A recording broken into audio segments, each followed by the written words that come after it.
दोस्तों नमो बुद्धाय। बुद्ध चरित्र चंद्रोदय विक्रम बौद्ध जी का विनित विनित विक्रम बौद्ध जी का पुस्तक है बुद्ध चरित्र चंद्रोदय। और दोस्तों ये 16वां सर्ग धम्म चक्र परिवर्तन मंडन पक्ष। और दोस्तों हमारा YouTube चैनल है बुद्ध का ज्ञान, उस पे हम ये वीडियो डालते हैं। और अगर हमारे बुद्ध का ज्ञान चैनल आपको मिलता है तो उसमें देखिए और ज्ञान बढ़ाइए। और भैया जानकारी आपको अच्छी लगती है तो वीडियो को लाइक कमेंट शेयर भी करते रहिए।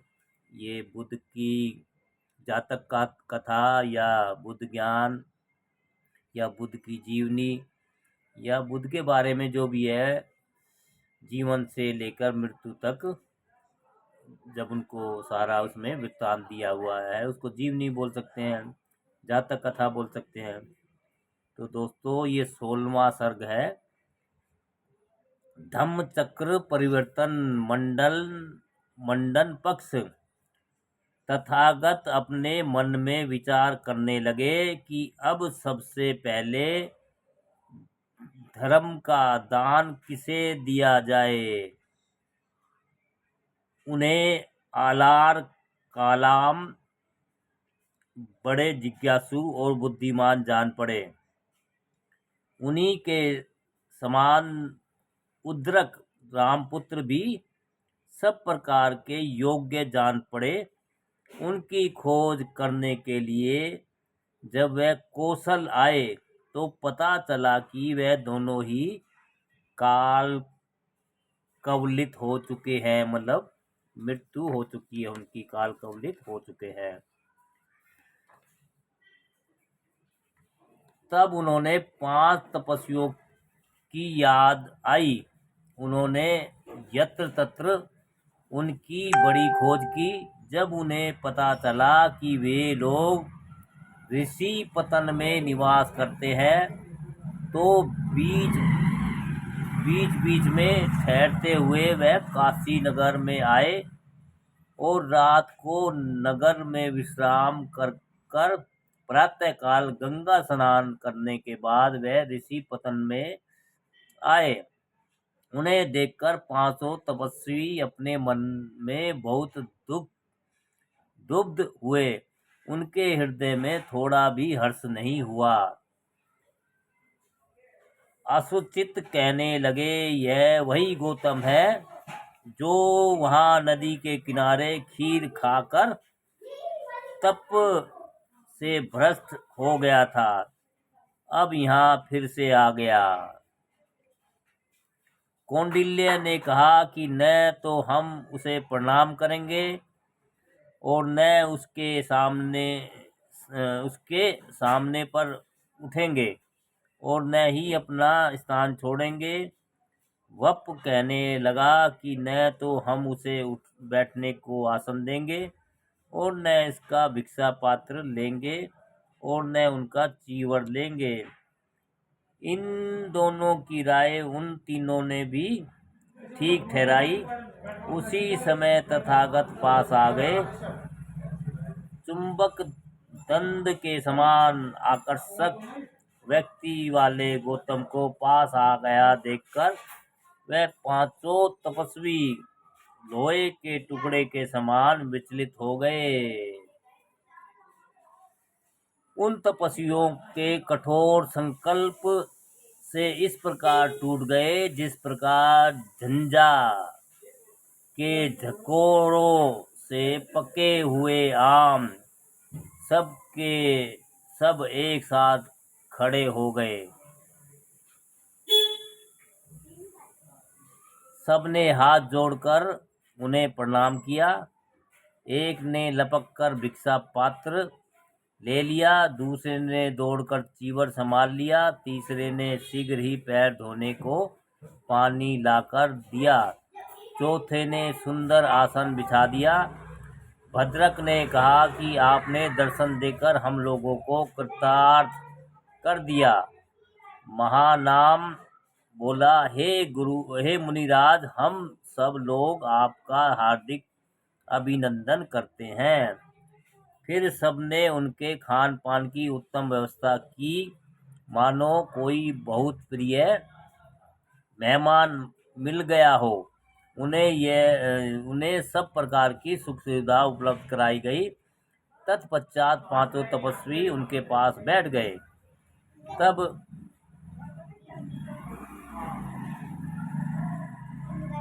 बात कर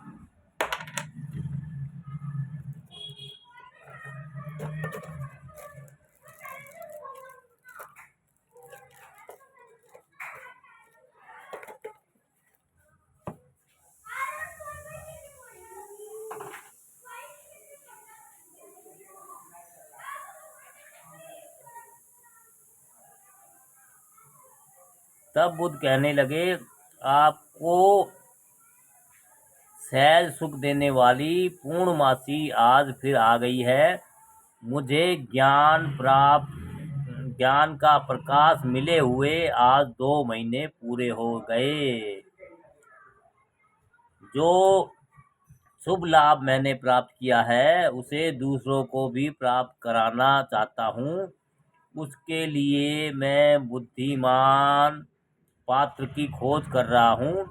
अगर तुम लोगों के मन में इच्छा हो तो मैं उस ज्ञान का प्रकाश तुम्हारे सामने प्रकाशित करूं। बुद्ध की बात पर उन्हें जरा भी विश्वास नहीं हुआ। कौंडिल्य क्रोध पूर्वक कहने लगा, जब तुमने घोर तपस्या की थी तब तो तुम्हें ज्ञान नहीं प्राप्त हुआ था। क्या कटोरा भर खीर खाने के बाद तुम्हें ज्ञान प्राप्त हुआ है?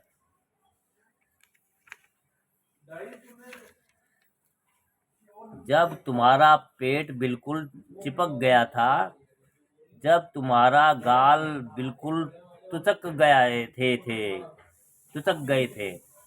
मतलब चिपक गए थे, जब तुम्हारा शरीर सूख कर कंकाल हो गया था, तब तो तुम्हें यह श्रेष्ठ ज्ञान नहीं मिला था। जब चितवन निश्चित भाव से इधर उधर तरमाल चक्कर तुम्हारे शरीर में चिकनाई चढ़ गई, तभी तुम्हें गुण ज्ञान प्राप्त हो गया।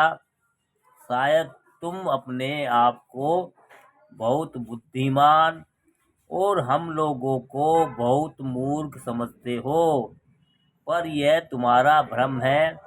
ना तो तुम ऐसे बुद्धिमान हो और ना हम ऐसे मूर्ख हैं। हम तुम्हारे प्रयोजन को भाप गए हैं। तुम यहाँ पर हमारे गुरुदेव बनकर रहो और हम सब शिष्य बनकर तुम्हारी सेवा करें। यही योजना बनाकर तुम यह ज्ञान की गठरी यहाँ ले आए हो। हम लोगों को नादान समझकर ही तुम यहाँ हमें ठगने आए हो। हम लोग तुम्हारी सारी चालाकी भाप गए हैं। अस्तु, यहाँ तुम्हारी टांकी गड़ने वाली नहीं है। कहीं और जाकर देखो। कौंडिल्य के तीक्ष्ण, कुटिल और मर्मभेदी वचन सुनकर भी तथागत उसी प्रकार संयत और शांत दिखाई देते रहे। हे तपस्वियों, अगर मेरे मन में गुरु का पद पाने का लोभ होता तो मैं सब उससे भी बड़े राजपद को क्यों त्याग देता। मैंने बिना किसी सोम के राजमहल से प्राप्त होने वाले 56 भोग छोड़ दिए, तो क्या मुझे खाने पीने का लोभ हो सकता है? राजमहल की सभी सुख सुविधाओं के साथ साथ सेवा करने वाले सैकड़ों दास दासियों को छोड़कर क्या मैं सेवा के लोभ से तपस्वियों के पास आकर रहूंगा? तुम लोग बहुत समय तक मेरे साथ रहे हो क्या मुझे कभी व्यर्थ की बकवास करते सुना है?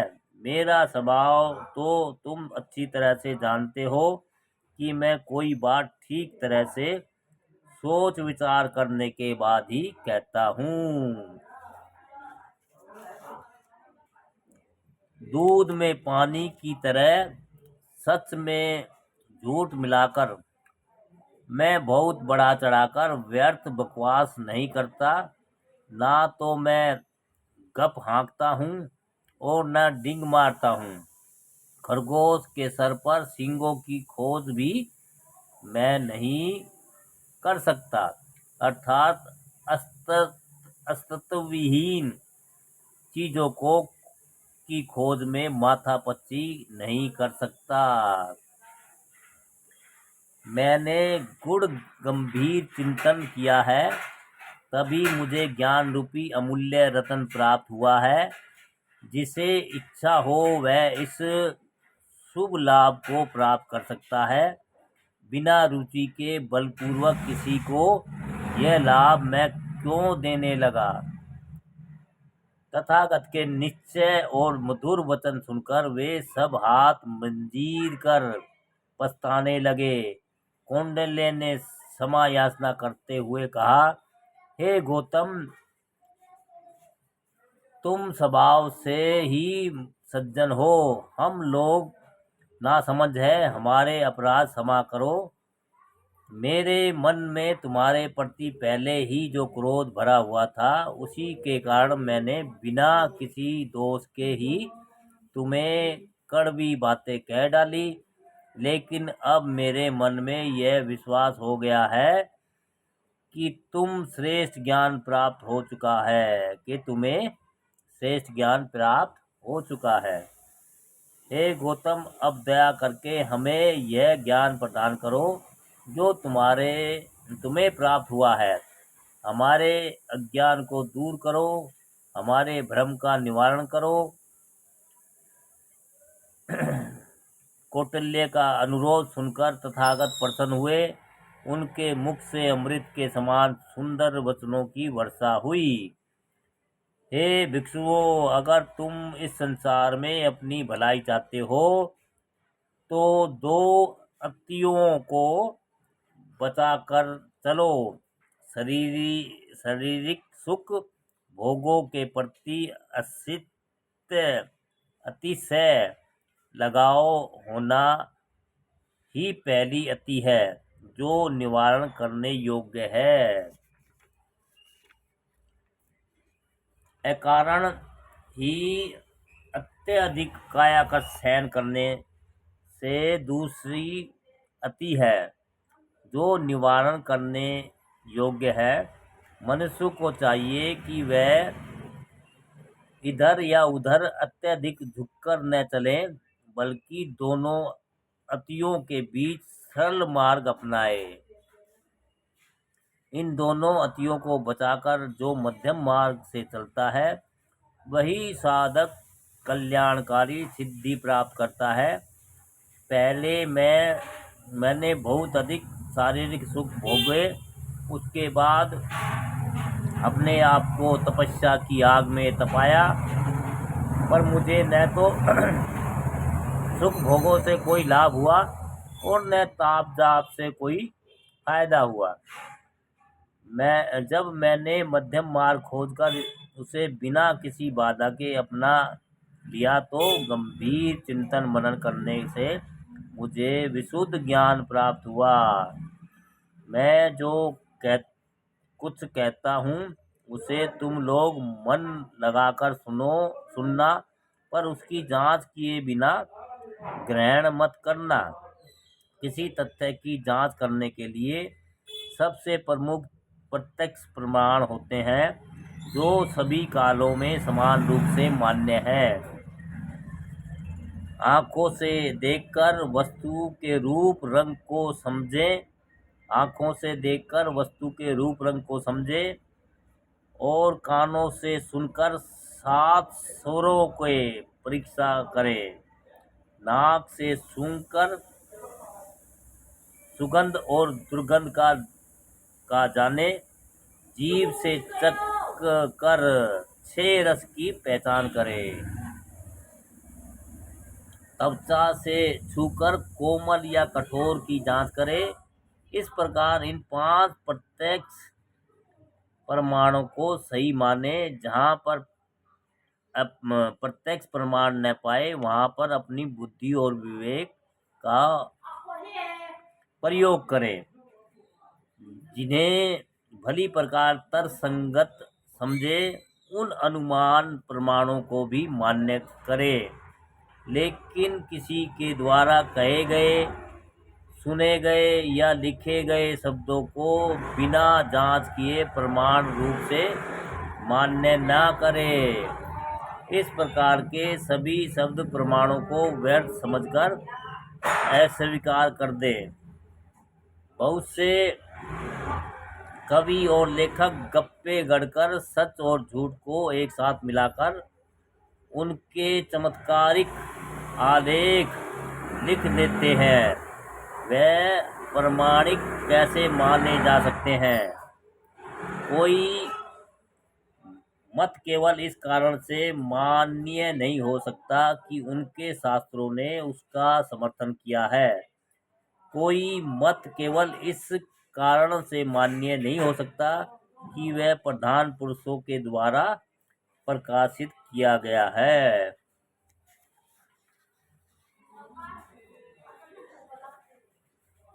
कोई मत केवल इस कारण से मान्य नहीं हो सकता कि संसार में बहुत से लोगों ने उसकी प्रशंसा की है। कोई मत केवल इस कारण से मान्य नहीं हो सकता कि उसे सभी पूर्व पुरुषों ने प्रमाणित माना है। कोई मत केवल इस कारण से मान्य नहीं हो सकता कि उसे स्वयं बुद्ध ने अपने मुख से कहा है, जो अच्छी बुद्धि द्वारा, अच्छे तर्कों द्वारा भली प्रकार से उचित ठहराया गया हो। वही सुंदर मत सुंदर कारणों से भली प्रकार मानवीय है। हे भिक्षुओं, यह ज्ञान मेरे ऊपर आकाश से नहीं टपक पड़ा है। मैंने यह ज्ञान कहीं मार्ग से में पड़ा हुआ पाकर नहीं लूट लिया है। यह विशुद्ध ज्ञान मेरे अपने श्रेष्ठ बुद्धि लगाकर प्राप्त किया है। तुम लोग भी उसे अपनी सद्बुद्धि से जांच परख कर ही ग्रहण करना। अब मैं तुम लोगों को यह श्रेष्ठ ज्ञान देता हूँ, तुम इसे हर्षपूर्वक, प्रेम पूर्वक ग्रहण करो। अगर कहीं बीच में तुम्हारे मन में कोई संदेह पैदा हो जाए तो तुम मुझे टोक देना। हे भिक्षुकों, इस संसार में 4 श्रेष्ठ सत्य है जिन्हें पहली बार बुद्ध प्रकाशित कर रहे हैं। पहला श्रेष्ठ सत्य यह है कि हमारा संसार दुखमय है और दुस्सह दुख से जल रहा है। जन्म भी दुख है, मृत्यु भी दुख है, रोग भी दुख है, बुढ़ापा भी दुख है, प्रियजनों का वियोग भी दुख है, अप्रियजनों का संयोग भी दुख है, और भूख प्यास आदि और अनेक दुख है। सभी संसारिक सभी दुखों से ग्रस्त है। संसार में सब दुख सकारण होते हैं। यही दूसरा श्रेष्ठ सत्य है। संसार में दुख का मूल कारण तृष्णा है। उसके 3 भेद हैं। सतर्क और संचेत होकर सुनो। पहली तृष्णा है काम तृष्णा, जिसके वशीभूत होकर लोग लगातार शारीरिक सुख भोगों में लिप्त रहते हैं। वे अपनी इंद्रियों के दास बनकर निरंतर सुख की खोज में लगे रहते हैं, लेकिन सुख के बदले अपार दुख भोगते हैं।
पहली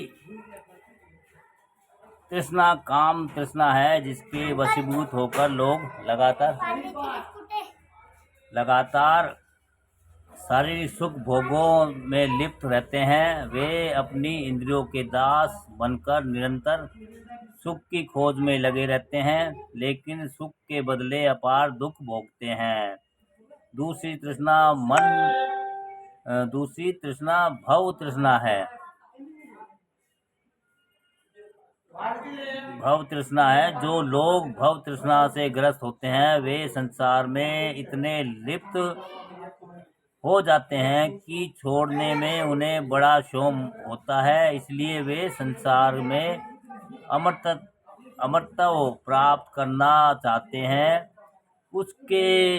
इसके लिए वे अजर अमर आत्मा की कल्पना मर के करने के बाद कल्पित स्वर्ग सुख भोगना चाहते हैं।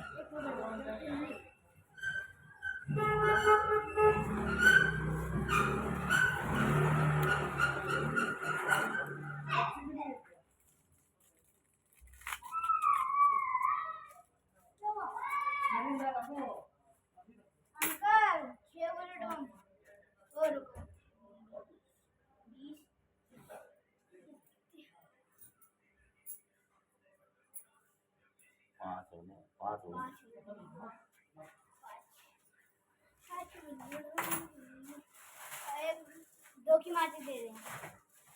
कहाँ है कुछ क्या 2 रुपए है वो? क्या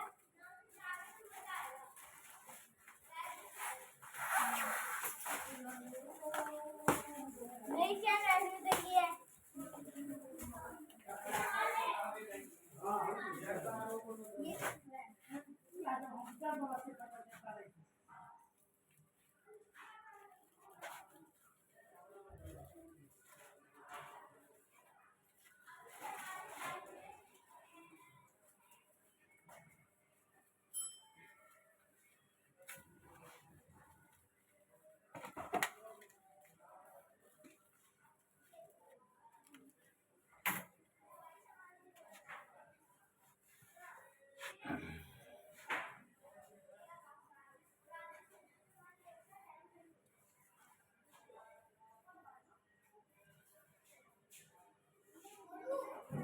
दूसरी तृष्णा भव तृष्णा है। जो लोग भव तृष्णा से ग्रस्त होते हैं वे संसार में इतने लिप्त हो जाते हैं कि छोड़ने में उन्हें बड़ा सोम होता है, इसलिए वे संसार में अमर तत्व प्राप्त करना चाहते हैं। इसके लिए वे अजर अमर आत्मा की कल्पना मर के करने के बाद कल्पित स्वर्ग सुख भोगना चाहते हैं।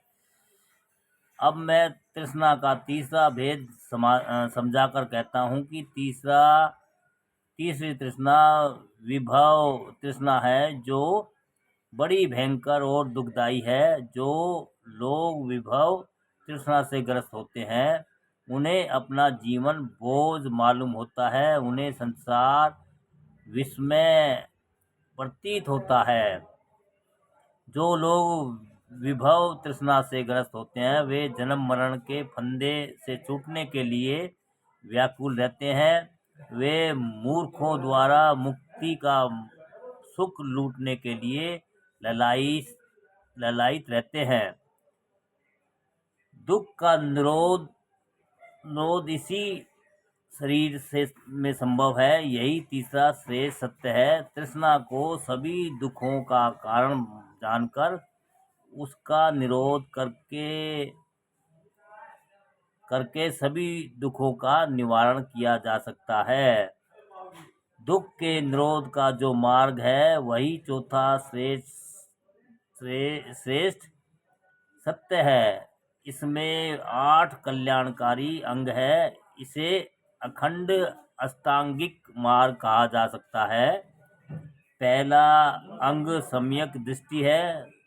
सम्यक दृष्टि है सृष्टि में जो वस्तु जैसी दिखाई पड़े उसे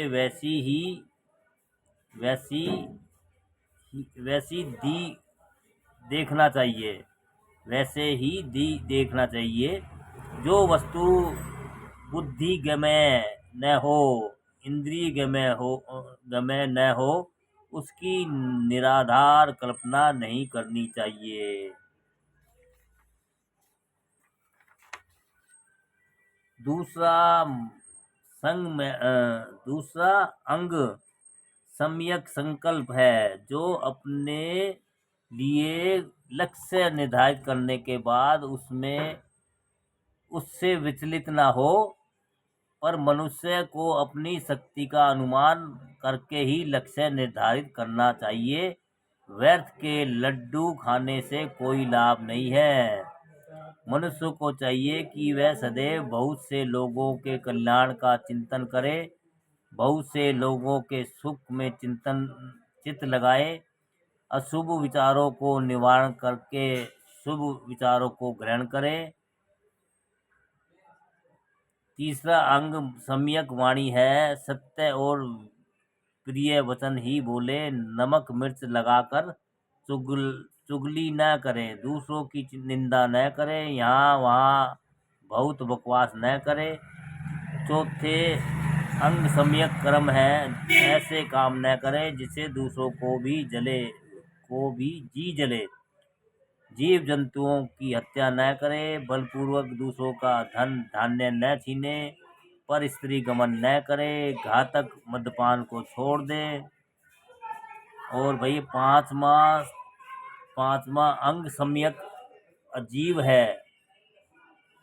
है। मन लगाकर उचित पेशा करे, पशु पक्षी फंसाकर बाजार में न बेचे, व्याध कर्म करके पेट न पाले, कसाई का काम न करे, पशु वध करके पेट न भरे, जो स्वाभिमान को निरंतर चोट पहुंचाने वाली हो तथा जो दूसरों के कल्याण का हनन करने वाली हो, ऐसी निंदित जीविका इस संसार में कभी कोई ना करे।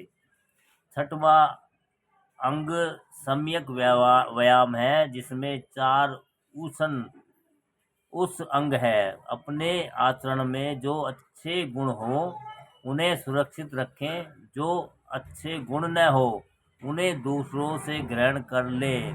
अपने आचरण में जो दुर्गुण हो उन्हें दूर भगा दे और जो दुर्गुण न हो उन्हें आने दे।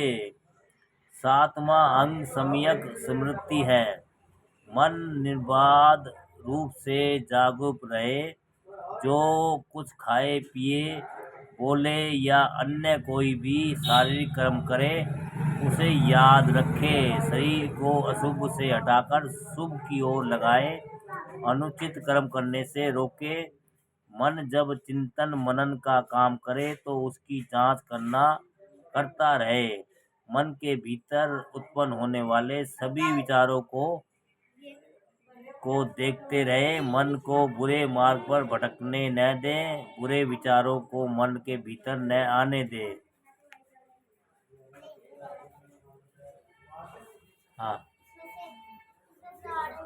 कितने का ये पाँच नकली है।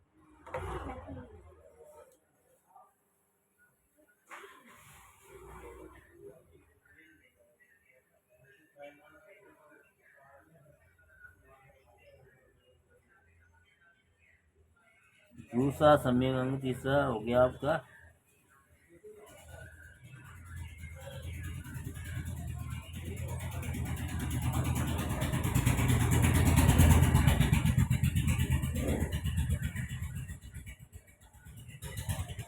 जो स्वामी को निरंतर चोट पहुंचाने वाली हो तथा जो स्वयं के कल्याण का हनन करने वाली हो, ऐसी निंदित जीविका इस संसार में कभी न करे। छठवां अंग असम्यक व्यायाम है जिसमें 4 उप अंग है। अपने आचरण में जो अच्छे गुण हो उन्हें सुरक्षित रखें। जो अच्छे गुण न हो उन्हें दूसरे से ग्रहण कर ले और अपने आचरण में जो दुर्गुण हो उन्हें दूर भगा दे। जो दुर्गुण न हो उन्हें आने दे। सातवां अंग सम्यक स्मृति है। मन निर्बाध रूप से जागरूक रहे। जो कुछ खाए पिए बोले या अन्य कोई भी शारीरिक कर्म करे उसे याद रखें। शरीर को अशुभ से हटाकर शुभ की ओर लगाए। अनुचित कर्म करने से रोके। मन जब चिंतित मनन का काम करे तो उसकी जांच करता रहे। मन के भीतर उत्पन्न होने वाले सभी विचारों को देखता रहे। मन को बुरे मार्ग पर भटकने न दे। बुरे विचारों को मन के भीतर न आने दे। आठवां अंग सम्यक समाधि है। चित्त की एकाग्रता ही सच्ची समाधि है। अतः चित्त को इधर उधर भटकने न दे। जब तक कठोर लक्ष्य प्राप्त न हो जाए तब तक निरंतर उसे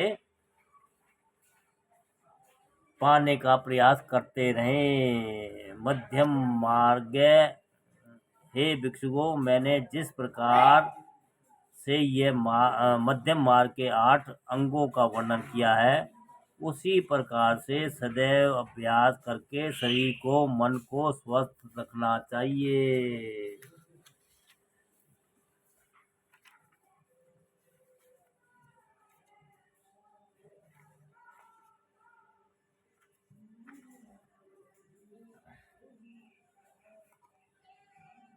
अब सचेत होकर पंचशील सुनो जो विश्व कल्याण के लिए अनिवार्य है। पहला शील संक्षेप में यह समझे कि हिंसा कर्म भूलकर भी ना करे। हिंसा कर्म भूलकर भी ना करे।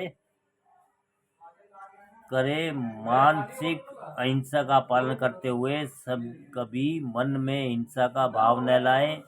कभी किसी को मारने का विचार न करे। वाचिक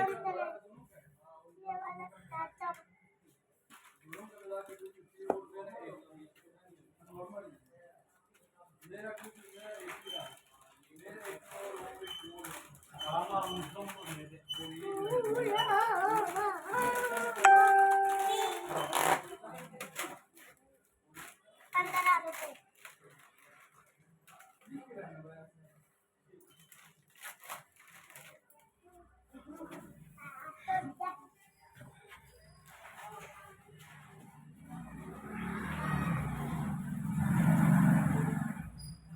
मानसिक अहिंसा का पालन करते हुए कभी मन में हिंसा का भाव न लाए, कभी किसी को मारने का विचार न करें। वाचिक अहिंसा का पालन करते हुए किसी के प्रति ऐसे कठोर वचनों का प्रयोग न करें जिसे सुनकर हृदय में दाह पैदा हो। कायिक अहिंसा का पालन करते हुए किसी प्राणी को शारीरिक कष्ट न दें, उनके प्राण न लें, बल्कि रक्षा करें। दूसरा शील यह है कि चोरी न करें, घर में अधिक धन जोड़कर रखें, जितने धन से निर्वाह हो जाए। संसार में उतना संचय ही उचित है। जब संसार में लोग अपसंचय करने में लगते हैं, तब अर्थ भी अनर्थ का धाम बन जाता है। इस संसार में जितनी भी संपत्ति है, जितनी भी सुख सुविधाएं हैं, उन सब में सबका समान भाग है और सबको समान रूप से उनके उपयोग का अधिकार है। अस्तु जो लोग अपने उचित भाग से अधिक दूसरों के भाग का उपयोग करते हैं, वे सब चोर हैं। दूसरे की सुंदर वस्तु देखकर उसकी आंखें बचाकर उसे छिपाना लें। बटोहियों को बीच मार्ग में घेरकर बटमारी न करें। डाका डालकर दूसरे का धन न छीनें। सेंध मारकर चोरी न करें। माल दबाकर और महंगाई बढ़ाकर चौगुना लाभ न लें। घूसखोरी न करें। गरीबों को लूटकर तिजोरी न भरें। अगर खरी मंजूरी ले तो चोखा काम भी करें। दिन भर टाल मटोल न करता रहे। अच्छी और बुरी वस्तुओं की मिलावट करके उन्हें बेचकर अनुचित लाभ न कमाए। कभी किसी से कर्ज लेकर उसे भुला न दे। जितना ले उससे कुछ बढ़कर उसे अवश्य लौटा दे। वैसे तो चोरी के हजारों भेद हैं, पर मैंने यहाँ कुछ प्रमुख भेद ही बताए हैं। तीसरा शील यह है कि अतिशय कामातुर होकर निंदित कामाचार न करें। अगर सब लोग इस शील का पालन करें तो संसार बहुत सुखी हो जाए। वेश्याओं के यहाँ भूल कर भी न जाए। अपनी गाड़ी कमाई नष्ट न करे। पराई स्त्री का लोभ न करे। उसे कुटिल कटारी की तरह त्याग दे। अपनी पत्नी के साथ अत्यधिक सहवास न करे। संयमहीन कामाचार अनर्थ की जड़ है। अगर पत्नी रसवला हो या रोग से ग्रस्त हो तो गर्भवती हो तो उसके साथ कभी भूलकर भी रति क्रम न करे। क्या करेगा यह। चौथा शील यह है कि कभी झूठ न बोले, सत्य ही बोले। इस शील को जानकर इसे ग्रहण करे। चाहे कड़वा हो चाहे मीठा हो, लेकिन कोई भी झूठ कभी भी बोलने योग्य नहीं है। चाहे शहद के समान मीठा हो चाहे जहर के समान कड़वा हो, लेकिन सत्य सदैव ही कल्याणकारी होता है। सत्य बोलते समय कड़वे मीठे का विचार न करे, बल्कि बहुत से लोगों के लाभ हानि का विचार करे। बहुजन का कल्याण होते देखकर सत्य बोले। बहुजन के हित की हानि होते देखकर मौन रहे। थोड़े से लाभ के लिए किसी की झूठी बड़ाई न करे।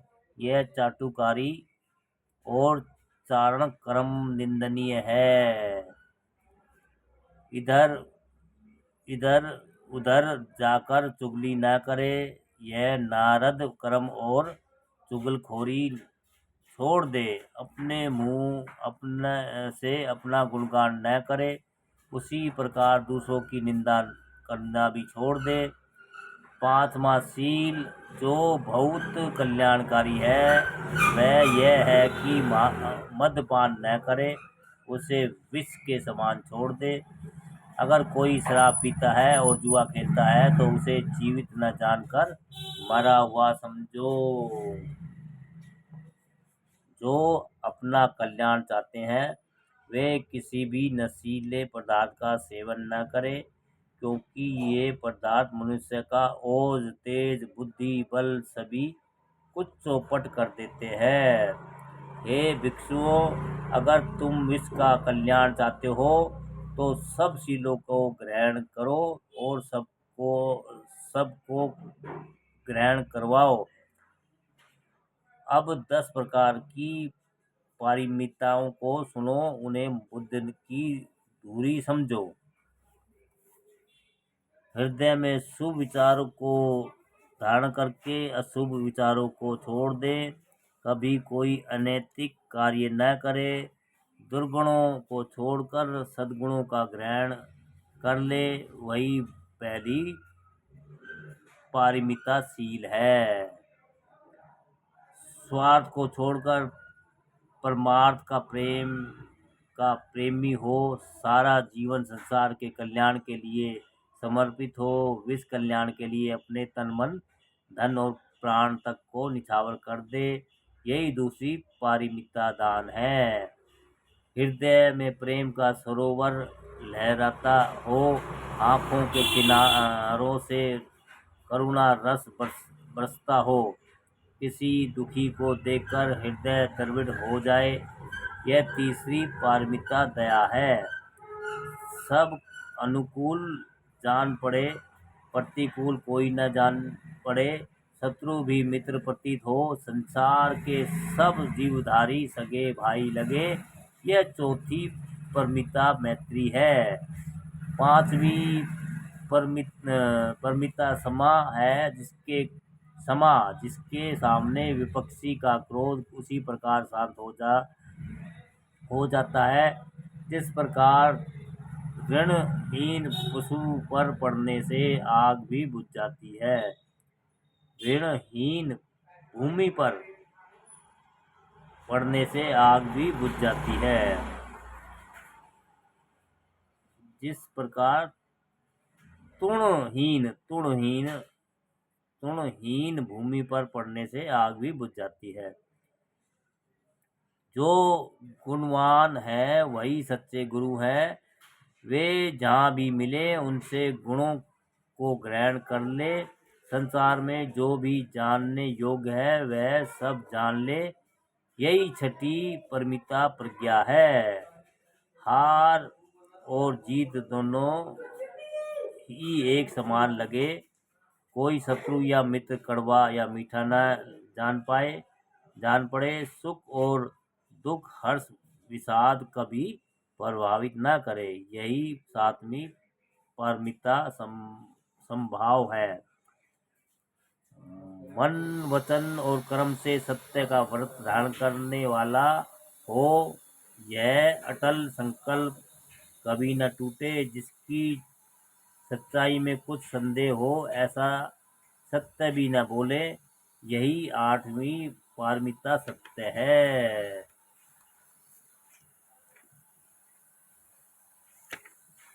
चलो भाई।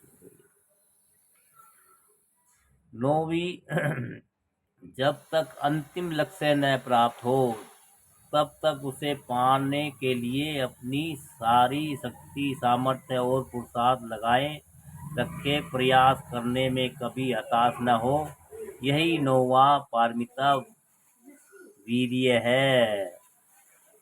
चाहे बार बार विफल होना पड़े, चाहे बार बार प्रचंड प्रहार झेलने पड़े, लेकिन अपने लक्ष्य पर अटल रहे, उससे कभी विचलित न होए, यही 10वीं पारमिता धैर्य है।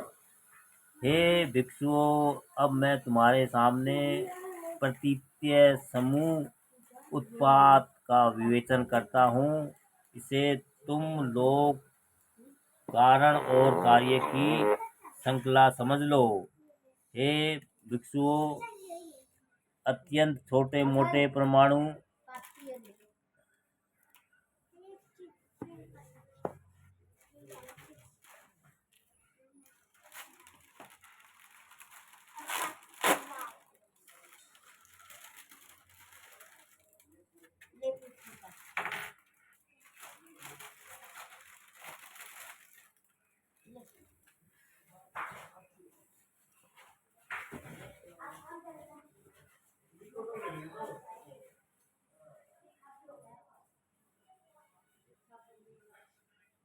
हे भिक्षुओं, यह भी तुम्हारे सामने प्रतीत्य समुत्पाद का विवेचन करता हूँ, इसे तुम लोग कारण और कार्य की श्रृंखला समझ लो। हे भिक्षुओं, अत्यंत छोटे छोटे परमाणु जो आंखों से दिखाई ना देते इस आकाश में चक्कर लगाते रहते हैं, वही परमाणु जब सिमट कर विलीन हो जाते हैं तो उनके नए नए तत्व बन जाते हैं। फिर उनके तत्व आपस में मिलकर जब स्वयं विलुप्त हो जाते हैं तो उनके योग्य से अनेक पदार्थ प्रकट हो जाते हैं। फिर अपने अपने विशिष्ट अनुपात से जब कई पदार्थ मिल जाते हैं तो चेतन और सजीव शरीर बन जाते हैं।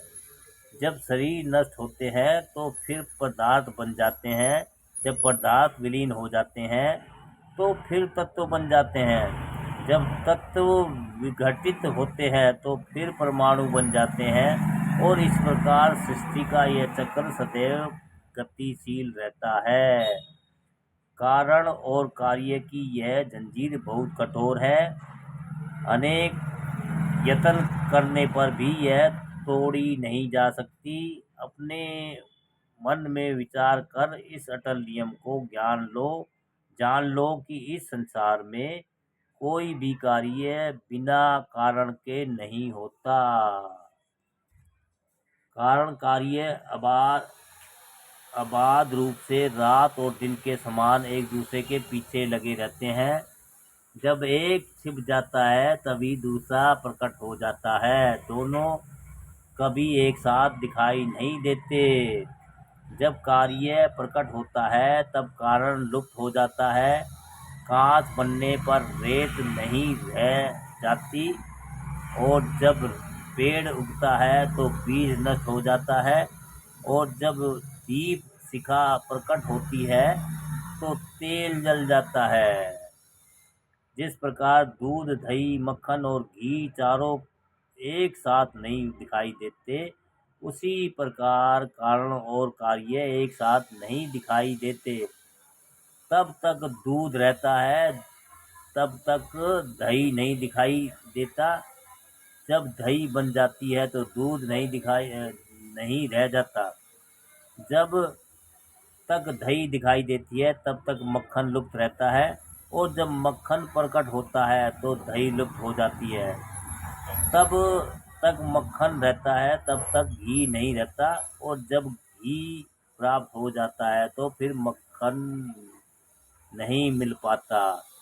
कारण कारण और कार्य एक दूसरे से मुंह छिपाए रहते हैं, दोनों एक साथ प्रकट नहीं होते हैं। कारण और कार्य निरंतर गतिशील रहते हैं। इस गुण रहस्य को बुद्धिमान लोग जानते हैं। इस संसार में एक एक अणु नर्तनशील है, वह सब परस्पर मिलते जुलते हैं फिर अलग हो जाते हैं। इसी कारण से संसार परिवर्तनशील है। सब वस्तुएं क्षण क्षण बनती हैं, बिगड़ती हैं, रहती हैं, बनती और बिगड़ती रहती है। इस संसार में सब कुछ अनित्य है, नित्य कुछ भी नहीं है। सब कुछ क्षणिक है। सब चीजें क्षण क्षण बनती है, बिगड़ती है। जो कल था वह आज नहीं, जो आज है वह कल नहीं रहेगा। दोस्तों,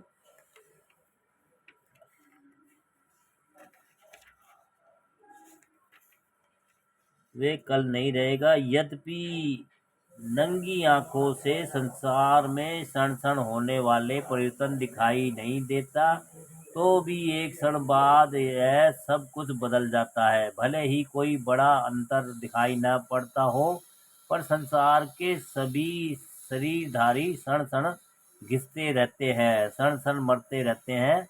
इस परिवर्तन के नियम से अनुमान ही बच्चे जवान होते हैं और जवान बूढ़े हो जाते हैं, पर वे अज्ञानवश परिवर्तन के इस नियम को नहीं समझ पाते और विश्व में ऐसी कोई वस्तु नहीं है तो कारण और कार्य के नियम से परे है। बिना कुछ के संसार में कुछ नहीं हो सकता। कोई बिल्कुल अपने आप ही हो जाए, यह बात संभव नहीं है। इस प्रकार संसार में सब कुछ क्षणभंगुर है। ऐसा कोई नहीं है जो क्षणभंगुर न हो। परम बुद्ध बुद्ध का यही मत है। इस प्रकार मन इस प्रकार मैंने संक्षेप में मंडन पक्ष का ये सब सार बताया। यही मेरे द्वारा प्रवर्तित धम्म के निर्णायक आधार है। अब खंडन पक्ष शेष रह गया है। अगर तुम लोगों को की इच्छा हो तो उसका उपदेश भी करूं। यह श्रेष्ठ ज्ञान प्राप्त है।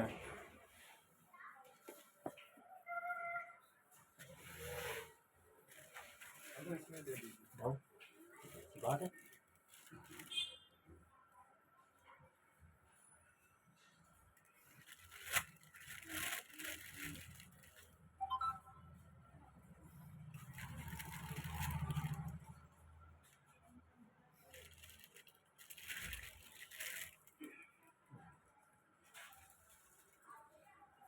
ठीक है।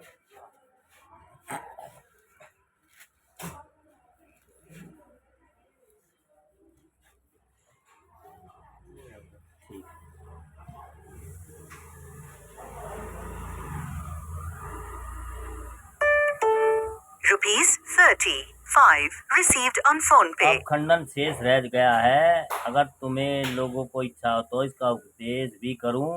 यह श्रेष्ठ ज्ञान प्राप्त करके पांचों तपस्वी बहुत प्रसन्न हुए। तब कौंडिन्य ने अनुरोध करते हुए क्या ले हुए कहा, कितना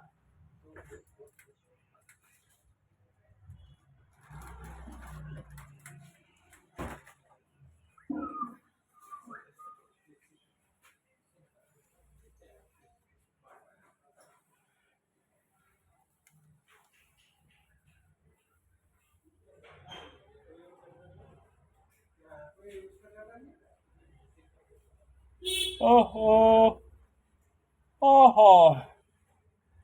हे मुनिराज, आपने हम लोगों पर बड़ी कृपा की है। यह सुंदर ज्ञान पाकर हम कृतार्थ हो गए हैं। आपने जो ज्ञान दिया है वह सुनने में तो बहुत थोड़ा है, पर समझने में बहुत विशद है। आज हम लोग धर्म का निचोड़ पा गए हैं। हमारी उम्र खाक छानते हुए बीत गई। आज ही हमें संसार में सार मिला। हे देव, अब सब रहस्य तुम्हारी तरह खोल कर बताएं। मंडन पक्ष की तरह अब खंडन पक्ष भी प्रकाशित करें। हे भगवान, हमें अपना अनुगामी जानकर हमारे ऊपर दया करें। हमारे मन में प्रकाश भरें। भ्रम का माया जाल दूर करें। हे तात, अनुचर का अनुरोध स्वीकार करें। अपूर्ण ज्ञान को पूर्ण करें। हे मुनिनाथ, आपसे हमारा यही अनुरोध है कि हमें सुखदायक ज्ञान प्रदान करें, ताकि आपका यह कल्याणकारी धम्म हम सब लोग अभी अपना ले। चारों सत्य, पांचों शीलों और आठों अंगों को हृदय में लगा लें। बुद्ध की कृपा से हमारे मन शुद्ध हो गए हैं। अतः हम आपके कल्याणकारी धम्म के धरोहर प्राप्त करें। उन पंचशील भिक्षुकों को और अधिक ज्ञान प्राप्त करने के लिए आतुर देखकर महामेधावी बुद्ध उन्हें फिर से उपदेश देने लगे। दोस्तों, ये आपका बुद्ध जी का 16वां सर्ग था और भैया काफी लंबा चैप्टर रहा और बीच में भैया बीच में व्यवधान आते रहे, लेकिन ये है कि हमने कथा कहानी को मतलब 16वां सर्ग धम्म चक्र परिवर्तन तो पूरा तो कर दिया है। अब लोगों को अच्छा लगेगा वो समय बताएगा दोस्तों। कोशिश जारी है क्योंकि छोटा मोटा धंधे रोजगार करते हैं तो उसमें बीच में डिस्टर्ब हो जाते हैं जिस कारण के। तो दोस्तों, सभी को नमो बुद्धाय। बुद्ध चरित्र चंद्रोदय विनीत विक्रम बोध जी का पुस्तक है। और भैया सभी को नमो बुद्धाय। जय भीम दोस्तों।